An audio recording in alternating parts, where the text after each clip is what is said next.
మరో బ్రేకింగ్ చూస్తున్నాం. ఛత్తీస్గఢ్లోని దంతెవాడ ప్రాంతంలో మావోయిస్టులు ఏర్పాటు చేసుకున్న భారీ సొరంగాలను పోలీసులు గుర్తించారు. ఒక మనిషి నడిచి వెళ్లేంత వెడల్పుతో అక్కడక్కడ గాలి వెలుతురు వచ్చేలా వాటిని నిర్మించారు. ఇందుకు సంబంధించిన వీడియోలను భద్రతా బలగాలు విడుదల చేశాయి. ఈ సొరంగాల నుంచి వచ్చిన మావోయిస్టులు బలగాలపై ఎదురు కాల్పులు జరిపి ఉంటారని అధికారులు అనుమానం వ్యక్తం చేస్తున్నారు.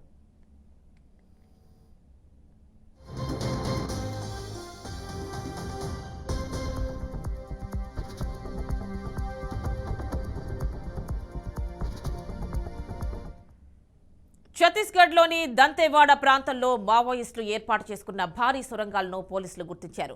ఒక మనిషి నడిచి వెళ్లేంత వెడల్పుతో అక్కడక్కడ గాలి వెలుతురు వచ్చేలా వాటిని నిర్మించారు. ఇందుకు సంబంధించిన వీడియోలను భద్రతా బలగాలు విడుదల చేశాయి. ఈ సొరంగాల నుంచి వచ్చిన మావోయిస్టులు బలగాలపై ఎదురు కాల్పులు జరిపి ఉంటారని అధికారులు అనుమానం వ్యక్తం చేస్తున్నారు. ఇక ఫుల్ డీటెయిల్స్ మా కరెస్పాండెంట్ భాస్కర్ అందిస్తారు. భాస్కర్, చెప్పండి, మావోయిస్టులు ఏర్పాటు చేసుకున్న ఇంత పెద్ద సొరంగాన్ని ఇప్పుడు మనం విజువల్స్ లో చూస్తున్నాం. ఈ సొరంగాల ద్వారా వచ్చి ఎదురు కాల్పులు చేస్తున్నట్టుగా కూడా తెలుస్తోంది పోలీసులపై, భద్రతా బలగాలపై. ఫుల్ డీటెయిల్స్ చెప్పండి.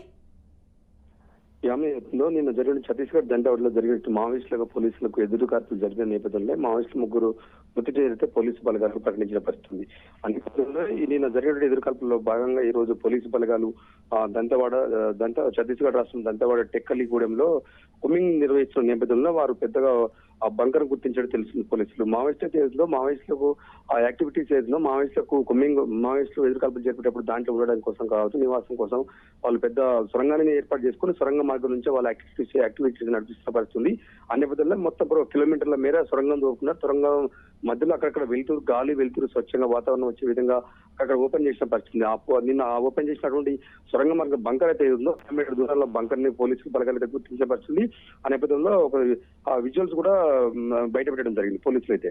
ఆ నేపథ్యంలో ఇప్పటికైతే పోలీసులకు మావోయిస్టులు జరిగిన కాల్పుల్లో ముగ్గురు మృతి చెందిన నేపథ్యంలోనే అనేక ఇప్పుడు మావోయిస్టులు ఏర్పాటు చేసినటువంటి ఇలా టేకలు దాని నుంచి ఏర్పాట్లు కావచ్చు, దాడులు కావచ్చు, ఏదైతే వాళ్ళకుంటారో మన పూర్తి స్థాయిలో అక్కడి నుంచే వారి నుంచి నడుపుతున్న పరిస్థితి. కొత్త ట్రైనింగ్ ఉన్నటువంటి మావోయిస్టులు కూడా అక్కడ ఏర్పాటు చేసి వాళ్ళకు ట్రైనింగ్ ఇచ్చి పూర్తి స్థాయిలో ఆయుధాలు ఇచ్చి బలగాలకు పంపించే పరిస్థితి అని చెప్పేసి మావోయిస్టులు చేసినటువంటి బలగాలను గుర్తించడం జరిగింది. పోలీసులు ఇంకా పూర్తి స్థాయిలో ఇంకా కొంత సమాచారం తెలవాల్సింది. నిజంగానే ఇంకెంత పొడుగు, ఎన్ని కిలోమీటర్ల మేర ఉన్నది, దాంట్లో ఏమేమి ఆయుధాలు చెప్పి ఇంకా కొంత సమాచారం తెలవాల్సినది మనకు తెలిసింది.